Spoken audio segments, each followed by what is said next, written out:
Aiwa, ndichida kutendai mhuri yeZimbabwe nekuda kwesapoti yese yamunotipa pano paSaint TV. Basa richienda mberi. Nhasi tiri kuno kunonzi Whitecliff.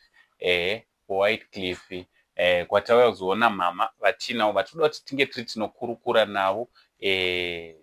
Tinosiri chigaro taura tichiti dambudziko kana richinge rawira umwe wedu idambudziko rinenge ratotiwira tese semhuri yeZimbabwe. So chinhu chakakosha kuti tinge tiri tinoteereresa tonzwa kuti dambudziko ravo nderei. Asi chekutanga kana wanga usati wasubscribe paSaint TV uri kutoonerawo paYouTube, I kindly ask you to subscribe, turn on notification bell so that every time patino upload videos you'll be notified. Also don't forget to follow us on our Facebook page, that is Saint TV.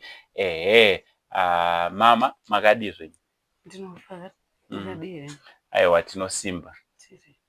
So chekutanga mhuri yeZimbabwe ingada kutanga kuziva kuti mama munonzani, munonzi mai ani, uye mune makore mangani? Zita ndinonzi Victoria John kana kuti mai Chinako. Ndine 45 years dzekuberekwa. Alright. Mama nedambudziko ramakasangana naro zvatikonzeresa kutiwo tinge tiri tinosvika pano.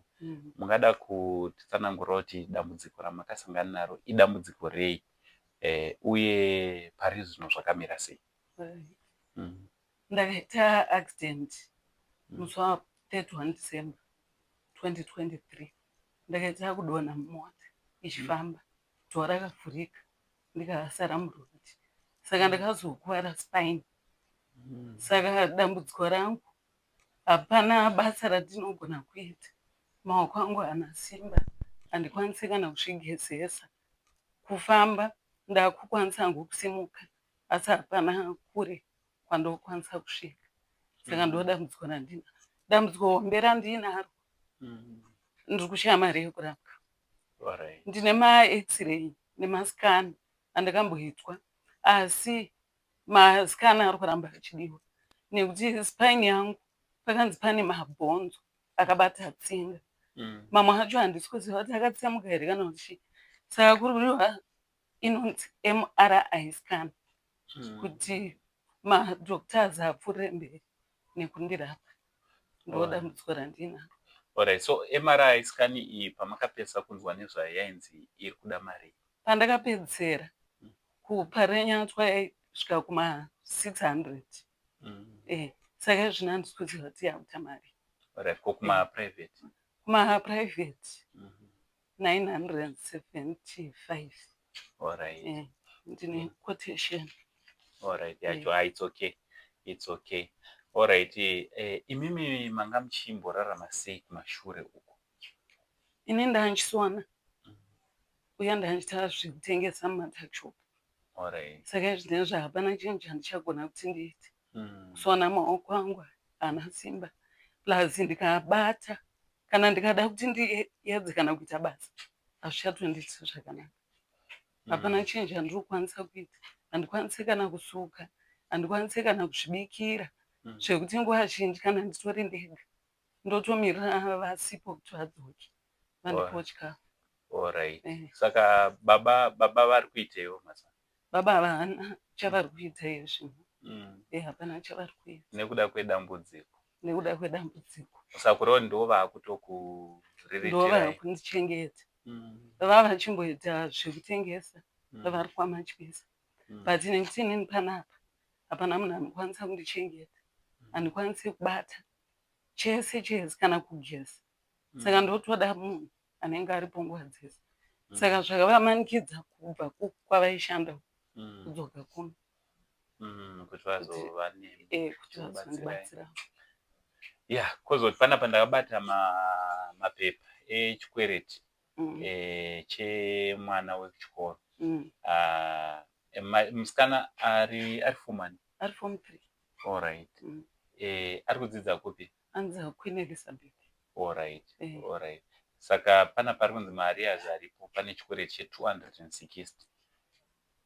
Pane chikwereti che total it's 485. Alright. And panapa futi pane $80 to make it almost 500, 400 and 95 ndizvo 490.85 ndizvo inobva yaita 490.85 kwozoti panapa iyi ndechi 381 ndaipiwa mapepa petemu nekuti chikwereti form 2 yese handausi kwanisa kubhadhara school fees nekuti ndandisisina Alright, satotongotaura kuti it's 490 plus 381. Alright. Patema anobhadhara mari? Anobhadhara 18. Oh, 18. 190. Alright. 190. So plus this term haana kubhadhara. Sati kutoti almost 500 plus this term inobva yatoita kuma 670 plus 381 almost 1,000 ngodi almost 1,000 US dollars kuti mwana ange ari anopfuurira mberi nechikoro kuti mimiwo muchadawo yekuti murapwe so mhuri yeZimbabwe ndofunga muri kungonzwa dambudziko riri panapa itsaona inogona kungowira inini tsaona zvainoita ka inogona kungowira kana iwewe wakanditarisa dambudziko sezvandataura kuti kana ratowira tese so panapa takuuya imhere yatauya kuzochema kwamuri vane vana vavainavo ndiamai vevana 3 musikana mudiki uyu ndiye ari kuenda kuchikoro so kwatori kutodzoka kwamuri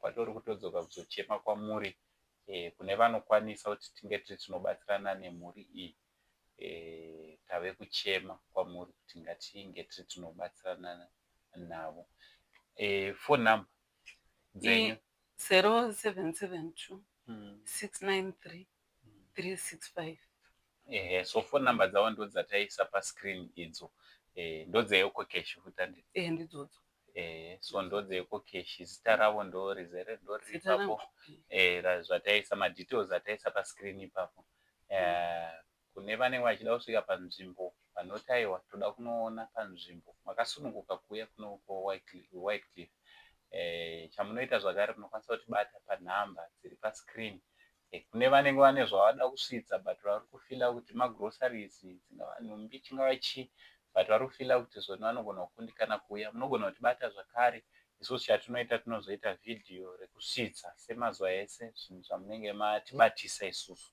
asi kune vanokwanisa kungotumira matransactions direct kwavari makasununguka kunge muri munovabata but zvakaita semukuru havakwanisi kuenda kumukuru so munotanga mataura navo mavafonera pawhatsapp muripo saka munokwanisa kutanga mavabata pawhatsapp mavafonera vokupai madetails emurume wavo kuti zvinge zvinoita zvakanaka aiwa tinotenda kuti muchabatsirwa nemhuri yeZimbabwe kune vachakubatsirai varipo vamwe vari kutoona vakutoda kutotanga kubatsirana nemi mungada kuti kudikwa vari ndoda kutenda mhuri yeZimbabwe ndakasangana nedambudziko ndisina kuchifungirira kuti ndo pazvingandisvidze ndaifunga kuti nguva diki diki ndenda ndaraiti asi zvino itsina ofa iye ndakangodaro saka ndoda kupa kutenda kune vese vachandibatsira ndoda kukumbira kuti kunamatirwa minamato yenyu inondishandira ndoda kutenda ndakadaro chiti Mwari akuitirewo zvakanaka aiwa tinotenda kune vese vachabatsira Mwari kudenga kuitire zvakanaka ngatibatanei panhamba dziri pascreen from Uncle Saint had the only Zim uncle for now tichiti it's much love chida kungoti big shout out kuna Manas Chibanda Media so zvaunoita zvakare go and subscribe on Manas Chibanda Media is the main man behind the scenes from Uncle Saint the only Zim uncle for now tichiti much love and God bless.